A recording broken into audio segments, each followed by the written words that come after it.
সমস্যার মধ্যে সমাধান লুকিয়ে থাকে। হ্যাঁ, সমস্যার মধ্যে সমাধানও লুকিয়ে থাকে।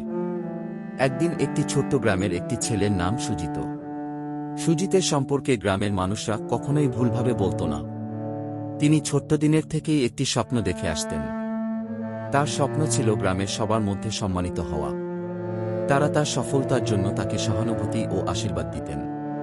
সুজিতের পরিবারের অর্থনৈতিক অবস্থা খুব ভালো ছিল না। তার পিতা একজন ছোট খাতে পারেননি, মা বাজারে খরচ কাটাতেন। তারা খুব বিশেষ সুযোগ দিতে পারতেন না তার শিক্ষার্থী দিতে। তবে সুজিত নিরন্তর আগ্রহী ছিল পড়াশোনা করার জন্য। একদিন গ্রামের বাইরে একটি প্রতিযোগিতায় সুজিত প্রথম পুরস্কার জিতে আসলেন। এটি ছিল তার জীবনের একটি মুখোমুখি অভিজ্ঞতা। এই সাফল্য সুজিতকে অনেক আত্মবিশ্বাস দিয়েছিল। তারপর সুজিত প্রতিটি প্রতিযোগিতায় অংশগ্রহণ করতে থাকতেন এবং সবসময় প্রথম পুরস্কার জিতে আসতেন। এই সাফল্যের পরে তার জীবনে অনেক আরও সুখকর হয়ে উঠল। তার পরিবারের অর্থনৈতিক অবস্থা উন্নত হয়ে গেল। সুজিত একটি শিক্ষার্থী স্কলারশিপ অর্জন করতে সক্ষম হয়েছিলেন। তার জীবনে বেশ কিছু সময় পরে তিনি একটি বড় কোম্পানিতে চাকরি পান। তার সফলতা নিয়ে গ্রামের মানুষরা খুব গর্বিত ছিলেন। তিনি প্রতিদিন নিজের কাজে অসাধারণ উৎসাহী হতেন এবং তার উদ্যোগের জন্য প্রশংসা করতেন।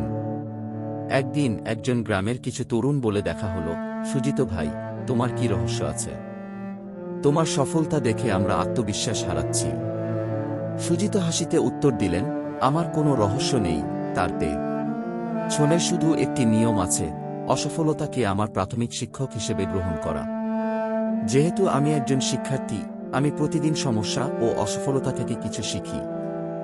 আমি নিজেকে সুধারের চেষ্টা করি এবং পুনরায় চেষ্টা করি। অসফলতা আমাকে আরও দ্বিগুণ শক্তিশালী করে।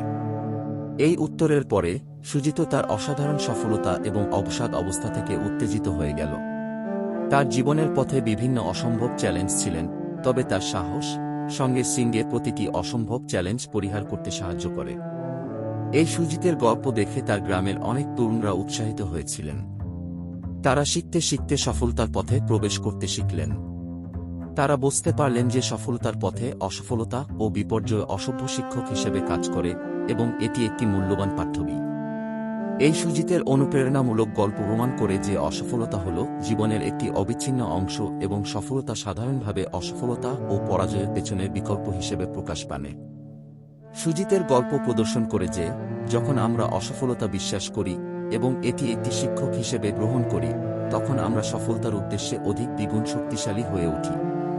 আশা করি আপনাদেরকে গল্পটি ভালো লেগেছে। এইরকম গল্প শুনতে হলে চ্যানেলটি অবশ্যই সাবস্ক্রাইব করে রাখবেন। ধন্যবাদ। আপনাদের জন্য একটি আপডেট রয়েছে। প্রতিদিন চাকরির খবর পেয়ে যান মাধ্যমিক ও উচ্চ মাধ্যমিক পাশে ভিজিট করবেন banglaexam24.com অফিসিয়াল ওয়েবসাইটে অথবা নিচে ডেসক্রিপশন লিংক দেওয়া রয়েছে।